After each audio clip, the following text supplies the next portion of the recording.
Hi friends, எல்லாருக்கும் வணக்கம். வாங்க நேந்திரம் சிப்ஸ் வச்சு மசாலா பொரி எப்படி பண்ணுறதுன்னு பார்க்கலாம். அதுக்கு நான் 100 கிராம் பச்சை பட்டாணியை ஊற வச்சு எடுத்திருக்கேன்.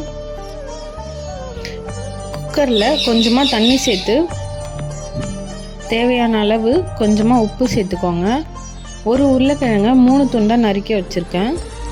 இதை சேர்த்து 3 விசில் வேக வச்சுக்கலாம். சால்னாக்கு 3 தக்காளி, ஒரு பச்சை மிளகாய், ஒரு வெங்காயம் சேர்த்து இஞ்சி, அது கூடவே கொத்தமல்லி, புதினா சேர்த்து நல்லா பேஸ்ட்டாக அரைச்சி எடுத்துக்கலாம். இப்போ ஒரு கடாயில் கொஞ்சமாக எண்ணெய் சேர்த்துக்கோங்க.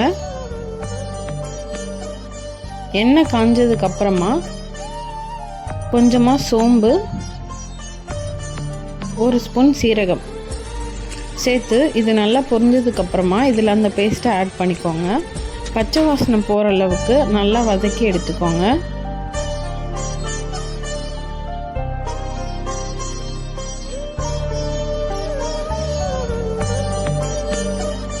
கொஞ்சம் நல்லா வதங்கினதுக்கு அப்புறமா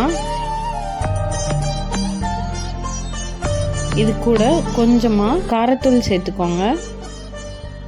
அப்புறம் தேவையான அளவு உப்பு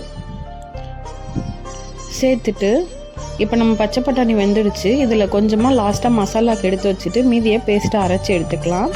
அரைச்ச பேஸ்ட்டை நம்ம இந்த மசாலாவோட சேர்த்துக்கலாம். இவ்வளோதான் ஃப்ரெண்ட்ஸ். இது நல்லா கொதிச்சதுக்கப்புறமா நம்ம மசாலா ரெடி. இப்போ கொஞ்சமாக நேந்திர சிப்ஸை நொறுக்கி எடுத்து நல்லா கொதித்த மசாலாவை இதில் ஊற்றிக்கோங்க. தேவையான அளவு ஆனியன், நம்ம எடுத்து வச்ச பச்சை பட்டாணி, கொஞ்சமாக உருளைக்கிழங்கு, கொத்தமல்லி எடுத்து சர்வ் பண்ணுங்கள். Thank you friends. டேஸ்டியான மசாலா பொரி